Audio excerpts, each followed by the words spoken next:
Hello, lady.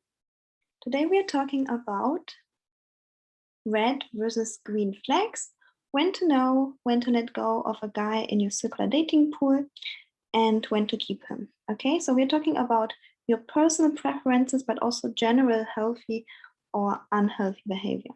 Okay, so let's start with your personal preferences. And in this case, you would need to have a love list. So you write down the things you like about a man and you desire in your future husband. And and you can write everything down. And then you put down what are your non-negotiable. So let's say you desire a man who has a job and you would like that he earns, let's say, 20K per month. Yeah. Is this a non-negotiable or negotiable thing for you? Or even you can go for the looks, you can go for a certain height. But is it a negotiable or non-negotiable point for you? So for many women, the height is negotiable. Okay. So you make this list so that you know which one is a match or not. Second important point here is that you must know that if you desire a certain man, you might need to be the reciprocal. So if you want a man that is caring and giving to you, you might be needing to be leaned back and receiving. Yeah.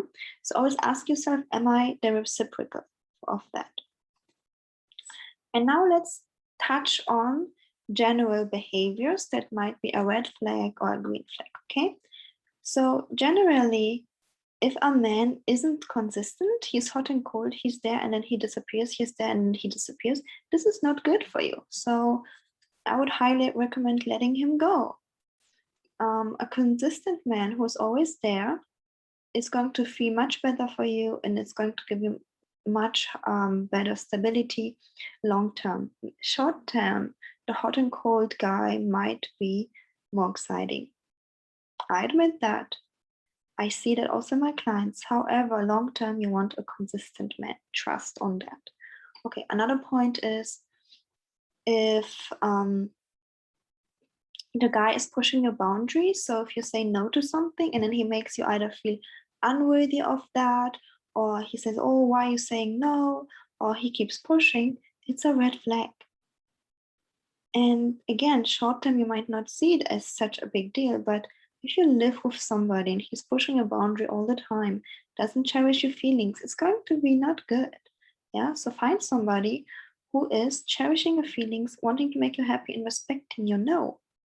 And what I'm seeing is many women think, oh, those men are losers, like they don't value them. However, whatever they being called, those men are long term going to be really easy to live with, to be with. They'll be supportive, they'll respect Okay, so that's another point. Then the last point would be men who act like prices. Okay, so it's not always necessarily a red flag, because it's okay if a man buys himself a nice car or whatever. If he has more than enough money, buys himself stuff. However, there are often men who they buy themselves a nice car, they have nice clothing, even they try to look good, and then they act like prices. So they want women to approach them, they want women to fight for them.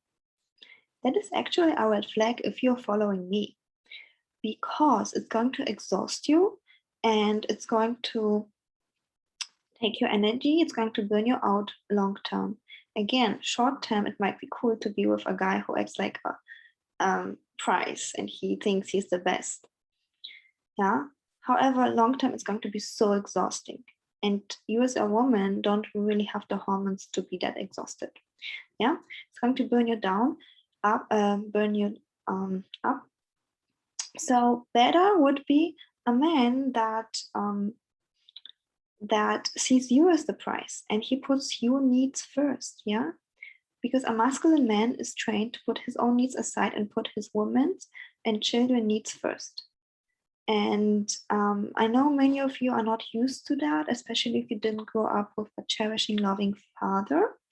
However, this is really, really healthy. And again, long term, you will enjoy and like this behavior because you will see that he takes care of you, he takes care of the children, and he also takes care of himself. But he sees you guys as the prize. He wants to make you happy, later your children happy, or maybe you have already some. Okay, so stay away from the prices, become the prize, and you will see it can be so much fun to be the prize and to let the guys chase you, apply for your attention, fight for your attention, wanting to give you gifts. And it can be fun too. It's different, but once you really, really embody that energy of you being the queen, you being the prize, you will see that it's a lot of fun to be the one who is desired and adored. Okay, so if you need more private attention and some private support, DM me for a free love assessment call. I'm going to be super happy to get to know you, and I see you in the next one.